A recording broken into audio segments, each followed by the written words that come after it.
What's up, everybody? Welcome to today's Solutions Everyday live video. And so I've got a really important question that I would love it if somebody out there could help me answer and help me decipher, because there is something about the solution-focused approach and the way people respond to it that I genuinely don't understand.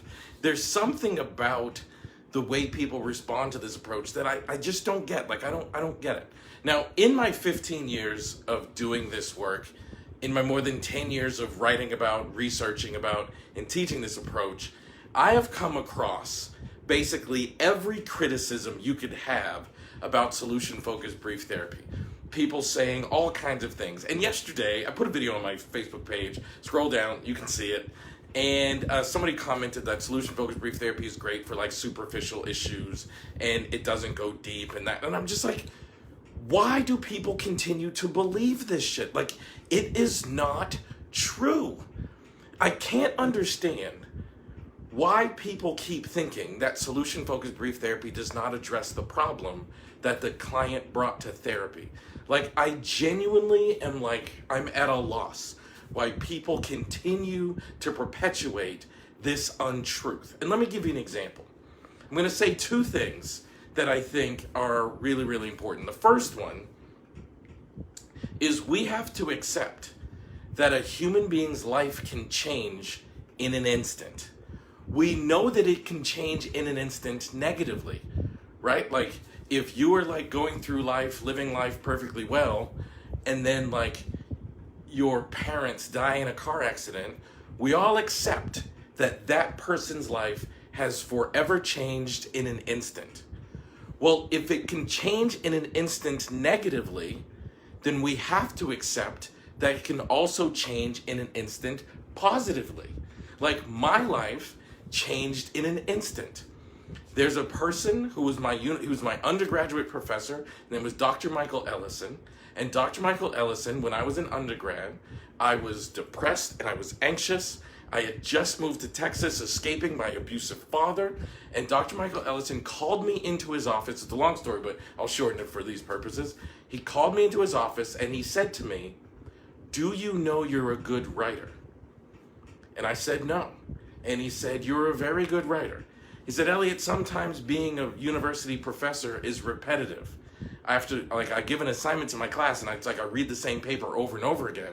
But your writing style is unique. You're very good at it. And when I get to the end of your paper, I often wish your paper would continue."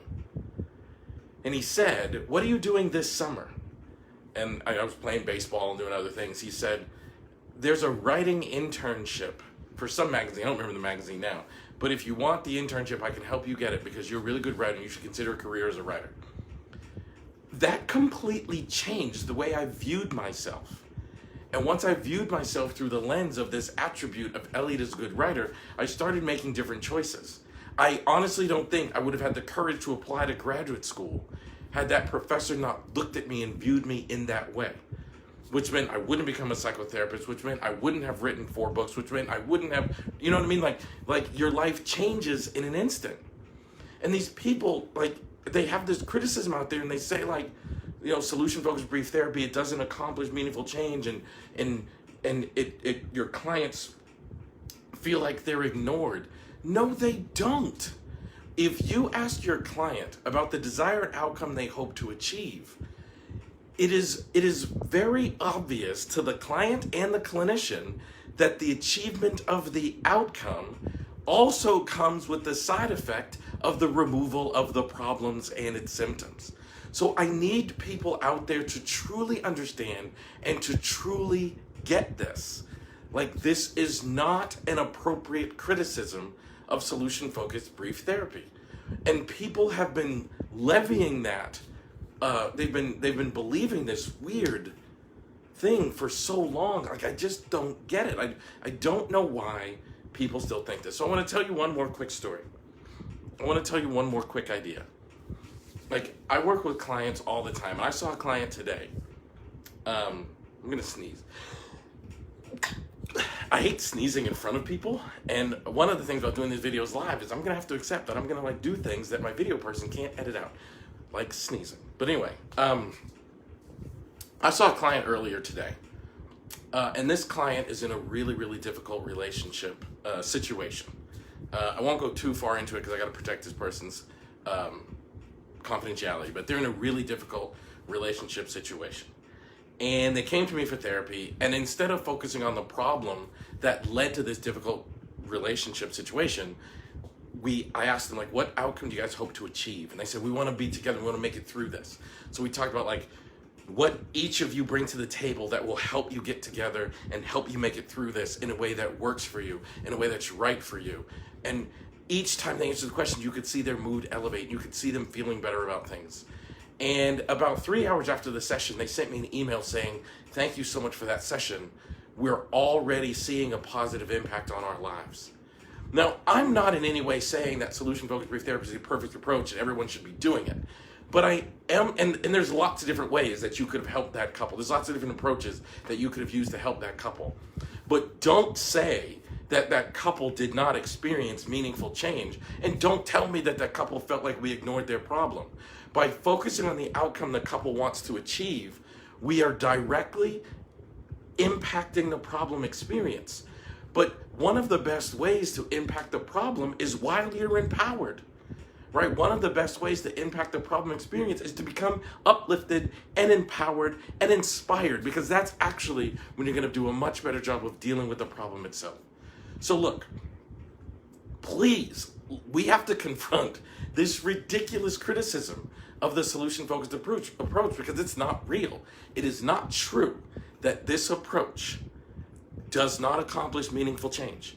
It is not true that this approach does not have a deep impact on our clients. It is not true that this approach only works with superficial clients and superficial problems. Give me a thumbs up if you believe that. Like right now, I want you to hit thumbs up on this video if you believe that solution-focused brief therapy accomplishes deep change, meaningful change, and impacts clients' lives. Because that's actually what we need to believe. There are people out there, there's weird idea about this approach that's just not rooted in anything accurate. There is research about the sustainability of solution-focused change. There is research about the impact that we achieve in our clients' lives. And we need to start listening and understanding that your subjective opinion about solution-focused brief therapy is not supported by research when you say things like it doesn't accomplish meaningful change and the clients were going to come back because you're not addressing the root of the issue. Addressing the root of the issue is one way to accomplish change clinically.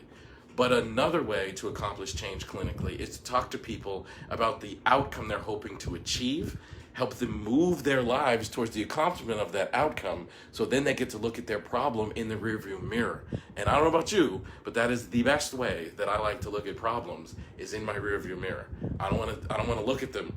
I want to like elevate and move and get through them, and then I'll happily examine whatever problems you want me to through the rearview mirror. So give me a thumbs up on this video, give me a like, give me a share, and help me spread the word, because I have dedicated so much of my life, so much of my professional work to eradicating these crazy myths. And this one is on my mind because someone left a comment on a video yesterday and I was like, holy cow, how can people still hold this belief? It's ridiculous.